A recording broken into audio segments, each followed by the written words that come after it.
මගේ ජීවිතයේ තවත් එක ලස්සනම දවසක් අද. අව්ව සැරවෙන්නත් කලින් තමා දෙන්නත් එක්ක මේ ලෑස්ති වෙන්නේ. අපි දෙන්න අද යන්නේ කොහෙද දන්නවද? චූටි වැඩක් තියෙනවා. ඒ හින්දා අනුරාධපුරේ තමයි යන්න හිතාගෙන ඉන්නේ අද.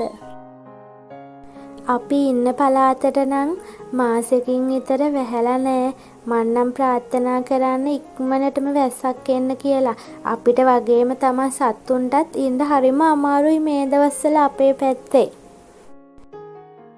මං කොහේ හරි යනවනම් පුරුද්දක් විදිහට බ්‍රූනගේ ඔළුව අත ගාලා යන්නේ හැමදාම. නැත්තම් එයාට චුට්ටක් දුක හිතෙනවා. බලන්නකෝ අද පාරේ වාහන ගොඩ. අපි කොහේ හරි යනවනම් අපිත් පරිස්සම් වෙලා පාරේ යන අයත් පරිස්සම් කරගෙන යන්න ඕනේ.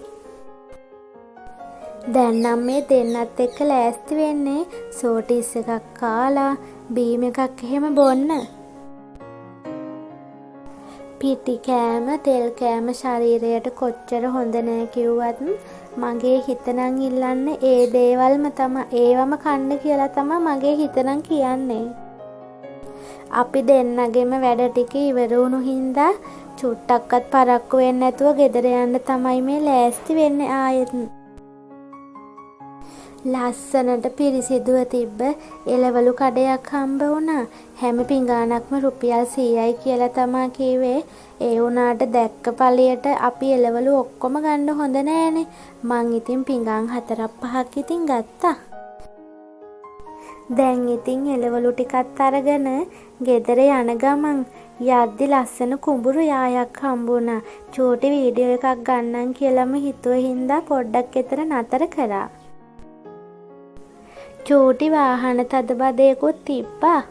ගණන් ගන්න නැතුව දෙන්නත් එක්ක ඉතින් ආවා. කෑම පාසල් විකුණන අය ඉන්නවනේ.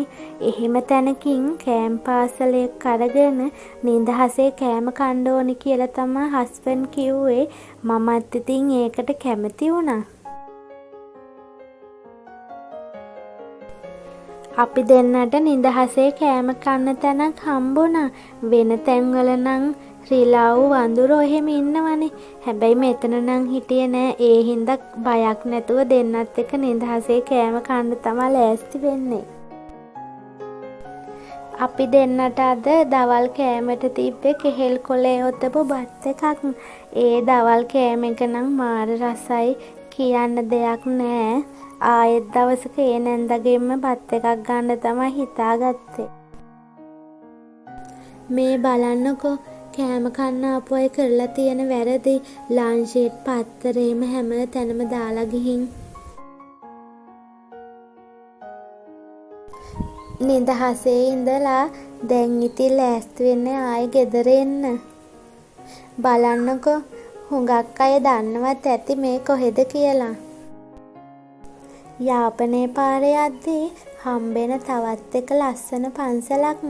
මන්නම් ගිහින් තියෙනවා. දවල්ට නම් යන්න ටිකක් අමාරුයි. ගල් එහෙම තියෙන හින්දා රත් වුණාට පස්සේ ඉතින් අපිට යන්න බෑනේ. හවස් වෙලා උදේ වෙලා වගේ තමයි ඉතින් හොඳ යන්න. අපේ චූටිටයි බ්‍රූනටයි උඳු වඩේ දෙකකුත් අරගෙන මමත් එකක් කෑවා ඉතින්.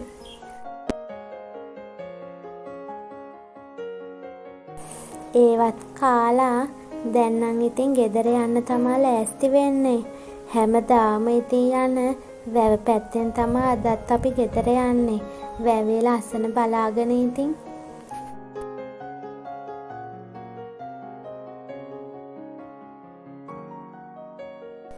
මේ දවස්වල නම් වැවේ වතුර චුට්ටම චුට්ටයි තියෙන්නේ.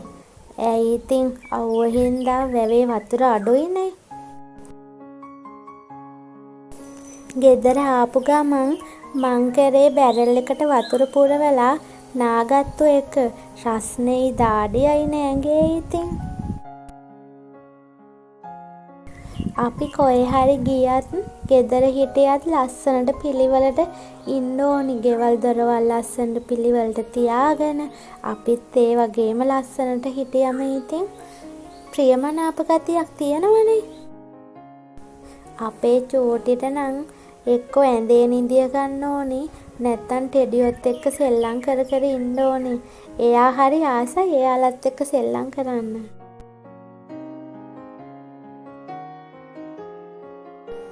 බලන්නකෝ අපේ ගෙදර සාලේ චූටි වෙනසක් කරා. ලස්සනයි නේද දැන්නම් වෙනදට වැඩිය.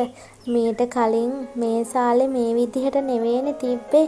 ටිකක් වෙනස් විදිහටනේ තිබ්බේ. හැමදාම එකම විදිහට දකින්නවට වැඩිය චුට්ට හරි වෙනස් කරලා බලන්න. එතකොට වෙනදටත් වැඩිය සමහර තැන්වල හරි ලස්සනට පේනවා. මට කම්මැලි හිතුනම මොනවා හරි ලියන්න නෝට්බුක් එකක් තියාගෙන ඉන්නවා. ඒකේ තමයි ඉතින් එක එක විකාර මල් ලියන්නේ. සින්දුවක් නිසදසක් වුණත් ඉතින් හිතට එන වෙලාවට නිදහසේ ඉද්දි ලියන්න. මේ පොත හොඳයි ඉතින් මං නම් ආදරෙන් මේ පොත පරිස්සම් කරනවා.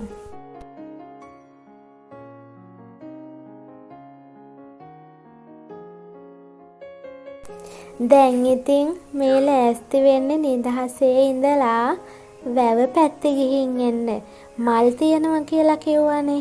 මටත් හිතුණා මල් ටිකක් කඩාගෙන එන්න. වැවට යන්න කලින් යාළුවෝ ටිකකුත් හම්බුණා.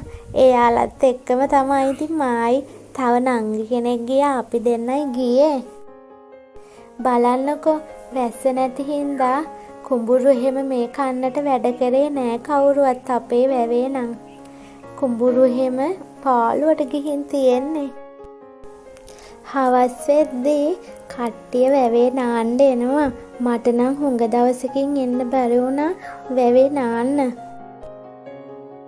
ගමක ජීවත් වෙන අපිට නගරයේ තරම් සැප පහසුකම් නැති වුණත් හිතේ නිදහස මානසික සුවය හැමදේම ඉතින් අපිට ලැබෙනවනේ.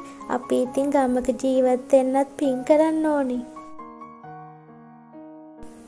මං ඉන්න පැත්තේ නම් තල් ගස් එහෙම තියෙනවා.